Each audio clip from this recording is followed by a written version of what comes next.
कभी सोचा है, जब कोई शानदार आइडिया आता है तो ये कैसे पक्का किया जाए कि वो आपका ही रहे और आगे चलकर कुछ कीमती बन सके। आज हम उसी अनदेखे इंजन के बारे में बात करने वाले हैं जो भारत के इनोवेशन को ताकत दे रहा है और कैसे आइडियाज को एक सुरक्षित संपत्ति में बदला जाता है।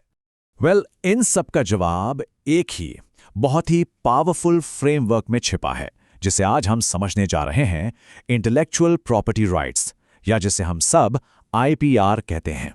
ठीक है, तो इससे पहले कि हम अलग अलग तरह के प्रोटेक्शन की बात करें, एक कदम पीछे जाते हैं।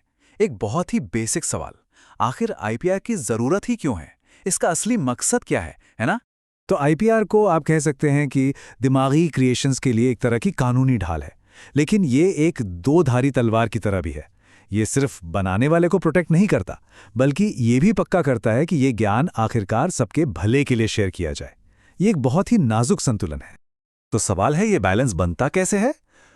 ये इनोवेटर्स को एक लिमिटेड टाइम के लिए एक एक्सक्लूसिव राइट देकर होता है, एक तरह का टेम्पररी मोनोपोली। इसे एक हेड स्टार्ट की तरह समझिए। इससे ये पक्का होता है कि वो अपने समय और पैसे का इन्वेस्टमेंट वसूल सकें, जो बदले में उन्हें अगले बड़े आइडिया के लिए मोटिवेट करता है। चलिए, अब जब हमें क्यों का जवाब मिल गया है, तो भारत के इनोवेशन टूलबॉक्स को खोल कर देखते हैं और समझते हैं कि अलग अलग तरह के आइडियाज को बचाने के लिए कौन कौन से खास टूल्स मौजूद हैं।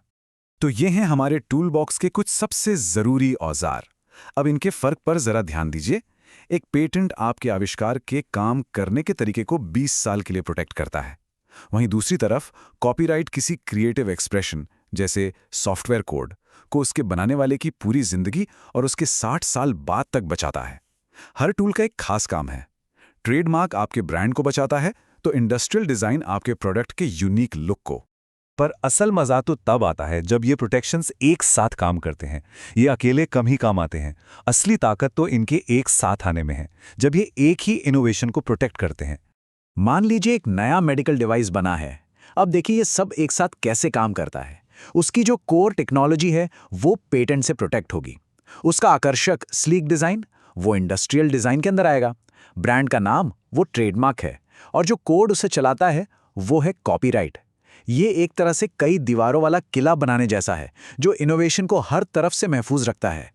तो अब हम टूल्स को समझ गए हैं। चलिए अब देखते हैं कि इन टूल्स ने भारत के इनोवेशन लैंडस्केप को कैसे बिल्कुल बदल दिया है। एक ऐसे दौर से जहां नकल पर जोर था, आज उस दौर तक जहां असली इनोवेशन हो रहा है। भारत की आईपीआर यात्रा धीरे धीरे आगे बढ़ी है। देखिए, पहले 1970 के दशक में भारत में फोकस था किसी चीज को बनाने की प्रोसेस पर, ना कि फाइनल प्रोडक्ट पर। इसका मतलब था कि कोई और उसी प्रोडक्ट को किसी दूसरे तरीके से बनाकर बेच सकता था। लेकिन 2005 में सब कुछ बदल गया। ये एक गेम चेंजर था, जब भारत ने ग्लोबल स्टैंडर्ड्स के साथ चलते हुए प्रोडक्ट पेटेंट को भी मान्यता दी। इस बदलाव ने, जिसे 2016 की नेशनल आईपीआर पॉलिसी ने और मजबूत किया, नकल से हटकर असली इनोवेशन की तरफ एक बहुत बड़ा कदम था। और हाँ, ये जो पॉलिसी में बदलाव आया, ये सिर्फ कागजों पर नहीं था। इसके नतीजे साफ साफ देखे जा सकते हैं, और जो आंकड़े हैं वो एक बहुत ही मजबूत कहानी बताते हैं। सबसे पहले बात करते हैं ग्लोबल इनोवेशन इंडेक्स की। जरा सोचिए, सिर्फ 10 साल में भारत 2015 में 81वें नंबर से उछलकर आज 38वें नंबर पर आ गया है। ये सिर्फ एक रैंक नहीं है, ये दिखाता है कि हमारा इनोवेशन इकोसिस्टम कितना मजबूत हुआ है। और यही तेजी पेटेंट फाइलिंग के नंबर्स में भी साफ दिखती है, जो कि आर&डी एक्टिविटी का एक बहुत बड़ा इंडिकेटर होता है। देखिए, 2021 से 2023 के बीच ही इसमें करीब 25% का जबरदस्त उछाल आया है। और बात सिर्फ ये नहीं है कि ज्यादा लोग अप्लाई कर रहे हैं, पूरा सिस्टम ही तेज हो गया है।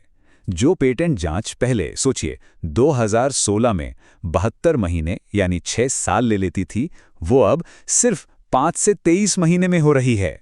इसका सीधा मतलब है कि इनोवेटर्स अपने आइडियाज को जल्दी प्रोटेक्ट करके मार्केट में ला सकते हैं। तो प्रोग्रेस तो साफ है, इसमें कोई शक नहीं। लेकिन इसका मतलब ये नहीं कि सफर पूरा हो गया है। आगे की राह में अब भी कुछ बड़ी चुनौतियां हैं। अगर इस मोमेंटम को बनाए रखना है, तो भारत को कुछ मुश्किलों से पार पाना होगा, जैसे पूरे देश में कानूनों को सख्ती से लागू करना, आर&डी पर खर्च बढ़ाना जो अभी भी जीडीपी का 1% से कम है, और ये पक्का करना कि छोटे बिजनेस और यूनिवर्सिटीज भी आईपीआर की ताकत को समझें और उसका इस्तेमाल करें। लेकिन इन सब चुनौतियों के बावजूद जो विजन है वो बिल्कुल क्लियर है। ऑफिशियल लाइन यही है कि एक मजबूत आईपीआर सिस्टम सिर्फ एक अच्छी चीज नहीं है, बल्कि विकसित भारत जैसे बड़े लक्ष्यों को पाने के लिए ये एक बुनियादी जरूरत है। तो आखिर में एक सवाल सोचना जरूरी है। आज भारत जिस मोड़ पर खड़ा है, क्या उसकी आईपीआर स्ट्रैटेजी ही वो चाबी साबित होगी जो ग्लोबल स्टेज पर उसकी असली इनोवेटिव ताकत को पूरी तरह से अनलॉक करेगी? सफर तो सच कहें अभी बस शुरू ही हुआ है।